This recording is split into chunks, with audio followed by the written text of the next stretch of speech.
Hey everyone, so this is a video response to Count Blaggerett's video asking what your most treasured albums in your collection are. Um, and I thought it was a good idea, so I wanted to participate in this also. I only have a few, I don't have anywhere near as many vinyl or CDs as Count Blagger showed. Well, actually, I'm probably going to show more CDs than he did because I happen to have more CDs than vinyl, which I believe he has more vinyl than he does CDs, but I wouldn't know. I don't know him personally. Um, but I wanted to do this because I thought it was a really cool idea, and where better off to start than the beginning. The first one is Avenged Sevenfold's Waking the Fallen. As a middle schooler in my freshman year of high school, I loved this album so much. And this was the reason I say the beginning. This was the very first CD I ever bought with my own money, and this is what really started my collection because everything else that I really listened to, either my dad owned or my friends owned. But this is the one that really started my CD collection back maybe 5 or 6 years ago. And I think it's still a great album. I don't listen to it anywhere near as much as I used to, but it's still, from time to time, a great listen. This next one is one. It's by my favorite band, or one of my favorite bands of all time, and that's Him with Dark Light. And the reason I'm putting this one on here is because of the limited edition value on this. I believe this was limited to 5,000 or 50,000 copies, one of those two. And I found it dirt cheap. I paid $7.99 for it. But this is one of my favorite albums by them. My absolute favorite would either be Razorblade Romance or Greatest Love Songs Volume 666. But this is way up there too. And this does have the bonus track, The Cage, and the expanded artwork. But this is just an absolute treasure, just because of the value alone.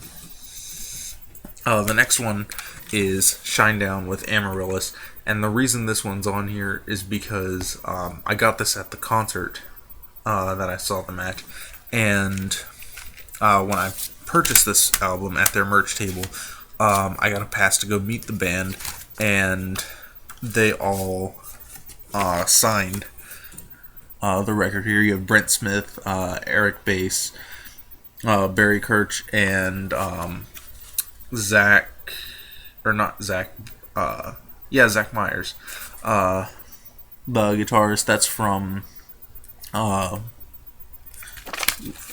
believe, Your Right to Left, My Left to Right. But yeah, this one really means a lot to me. They were really nice, really laid back dudes,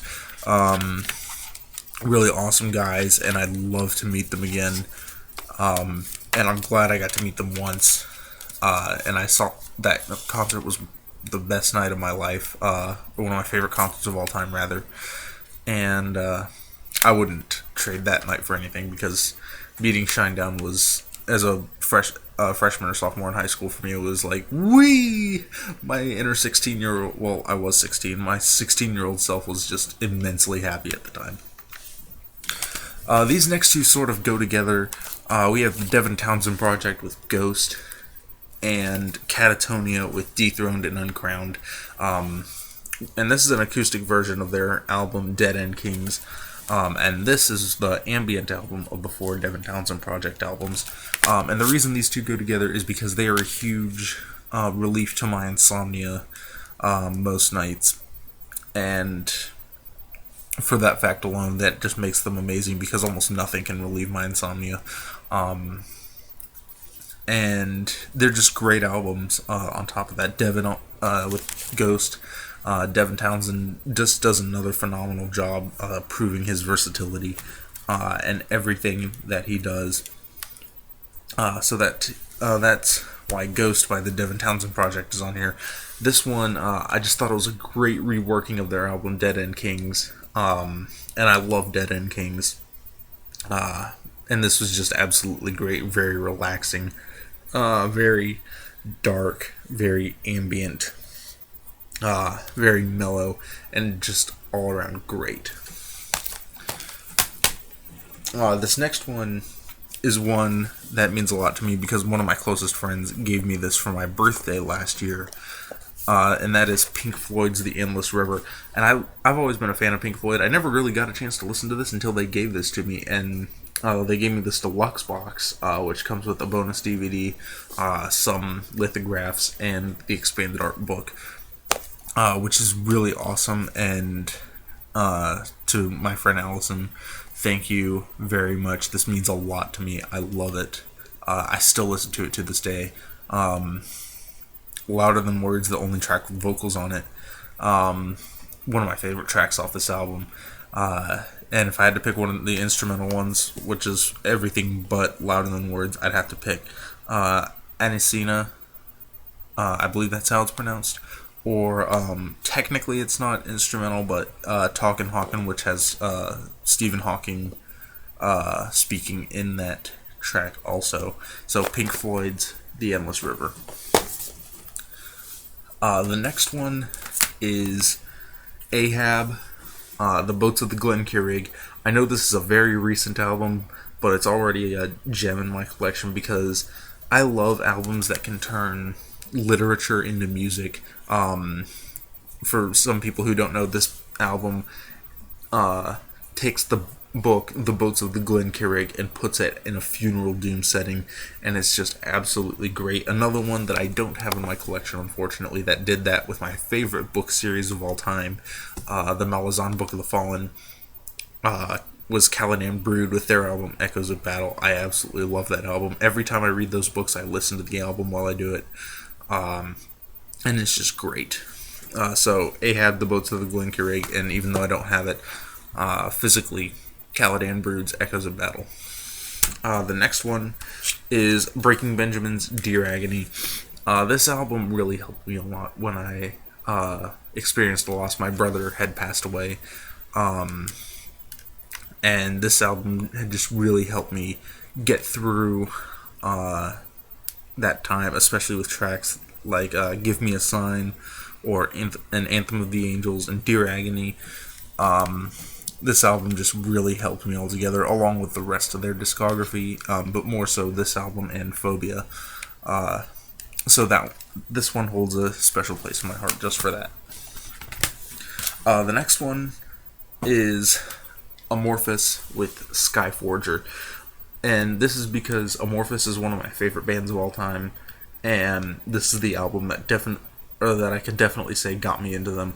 The first Amorphous song I ever heard was You I Need from their album The Beginning of Times, but I kind of just brushed it to the side because I just heard it on Pandora one day. And then one of my friends was like, you need to check out Amorphous, especially their albums Skyforger and Silent Waters. So I did, and Skyforger was definitely the album that got me into them with tracks like Sampo, From the Heaven of My Heart. My Son is a great track also, and the bonus track from the US edition, Godlike Machine. Don't know if it'll show up on there.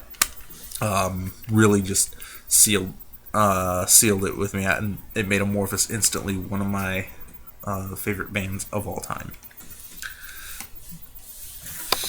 The next one I want to show is another Devin Townsend Project album, and that's Deconstruction. Not only did this album get me into Devin Townsend as a musician, but it also features one of my favorite vocalists, Thomas Rogers, from Between the Buried and Me on the track Planet of the Apes.